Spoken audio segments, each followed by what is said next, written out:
Welcome back to Home Day, everyone. Sometimes our smaller spaces can feel harder to style, but not for this dynamic duo. Colin and Justin are here with tips for making your compact kitchen feel big on beauty. Guys, it has been a while, like way too long. And for those who are wondering, where have you been? I know, where have we been? You know, I think we're having a very early midlife crisis. Very early, Colin, if you don't mind. I think just like everyone else, we were trapped at home. We felt very confined and we decided to do something about it. So we bought a hotel. We're in Cape Breton, the most easterly point of Nova Scotia, in Louisburg, at the Point of View Suites. We're remodeling it into North Star. And it's going to be oceanfront suites, a restaurant and a bar, and just general fun. We're doing so much, Tracy. It's got to be said, we're right on the side of the Atlantic Ocean. I mean, that view from here is literally gorgeous. We're maybe 40 feet from the water. Now, we're planning to do lots of things with the resort. The first thing that we're going to tackle is we're building a gift shop, which will be absolutely full of artisanal goodies, which we're going to harvest from local makers and crafters. We're doing a laundrette. We're landscaping so much with 800 tons of boulders and rocks to really make it feel much more textured. Because at the moment, it's very flat. So we're building the visual layers around about in the garden. Yeah, but like everyone else, we're struggling with deliveries. We're in a really remote part of Canada and with gas prices as well. So we're trying to reuse a lot of things that are on site so that we keep it local and so that we actually just keep an eye on the planet.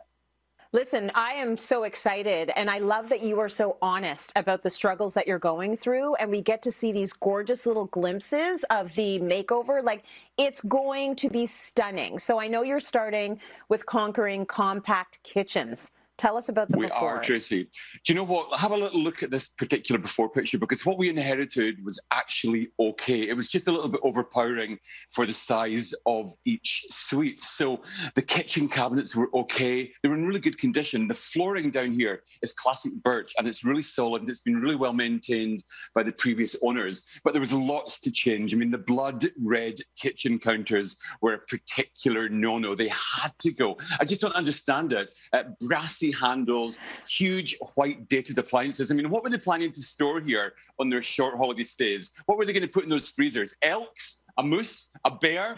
For us, it was all about bringing it right down, Tracy, and tailoring the space. The biggest problem for me, however, was the diaper brown wall paint, which absorbed every single piece of light.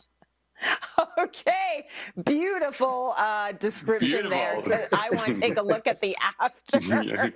Okay, let's take a look at that after. Wow. Do all the suites in your hotel look like that?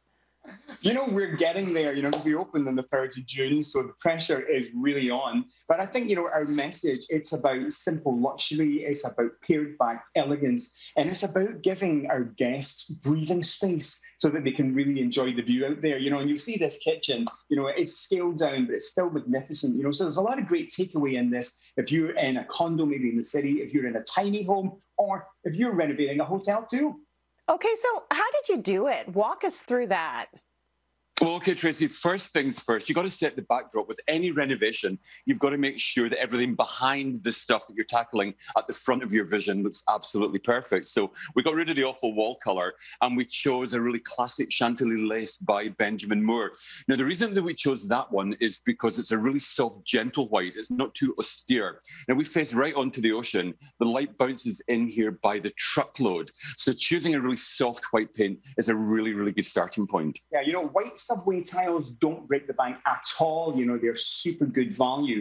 And we picked them up in Home Depot, so we were able to get them on the doorstep. But rather than just put white tiles and then grout them in white so that it becomes a solid slab, we've got them in a brickwork pattern. We've used a grey grout in there so that we really shout about that wonderful pattern. And it just makes a really gentle design for us. I mean, all our projects, Tracy, are always a mix of higher spend and lower spend. And if we can find a way to tailor, then we'll do that. So, for example, the hinges in this kitchen were in really good condition, but they were a bit brassy. So we took them all off. We sanded them down, we washed them with a sugar soap solution, and then we sprayed them black. We spent a little bit of money, though, on the other side of that, so we added new handles, and the finished vision is really nice. It's all about the detailing. For us, it's all about the finished detailing. One of the best ways to add mood is with lighting. And in a kitchen, you need task lighting as well. So we fitted some under cabinet lights from IKEA. Super, super simple. You can do it yourself. You can actually extend the lights as well with different modules if you need it to be larger. Counterscaping, Tracy, also something that's super, super important. It's all about those little luxuries. Move over Malone Blahnik shoes. Move over Gucci handbags. It's time for really beautiful things on the counterscape in the kitchen. We chose Breville. Kettles are the new shoes. Well, they kind of are. You know, we went for really cool Breville appliances. So a Breville toaster, a really complimentary kettle. Those are the details, Tracy. They're the vitamins, the room vitamins that jump out and make you pay attention the minute you walk in. Yeah, and we're not wasting. So Justin mentioned that the carcasses were in good condition. They yellowed in age, so we actually just sanded the living daylights out of them so we could get them back to this beautiful white pines, very Scandinavian. And then rather than coat it with lots of kind of varnish, we've waxed the doors so that they keep that wonderful blonde feel. It makes it feel really, really ashy. So it's a cooler type of timber rather than a warmer. And I think it's perfect for being by the beach. We got rid of the big hulking appliances and we found this incredible Galans appliances. Now, the fridge freezer over here for me is perfect. I mean, for somebody coming for a few days, it's just amazing. Yeah, I mean, I think the thing with small spaces is you don't want to lose function, but you just want to scale down what's there. You know, we've got a great Blanco steel granite sink in there, much smaller than normal. It's got a beautiful faucet to complement it, and it just makes a really fabulous statement in there. And it looks fabulous, especially when it's set into a white counter from Home Depot. I mean, I think Colin mentioned the fact that we're having a bit of an early midlife crisis, obviously very early. This has been one of the funnest things that we've done, Tracy, of late. And coming across to Nova Scotia for a period has allowed us to sidestep some of the pressures that we felt in the city. So over the next while, we're going to show you lots more. So hold your breath, Tracy, for an overload of hotel glamour over the next few months.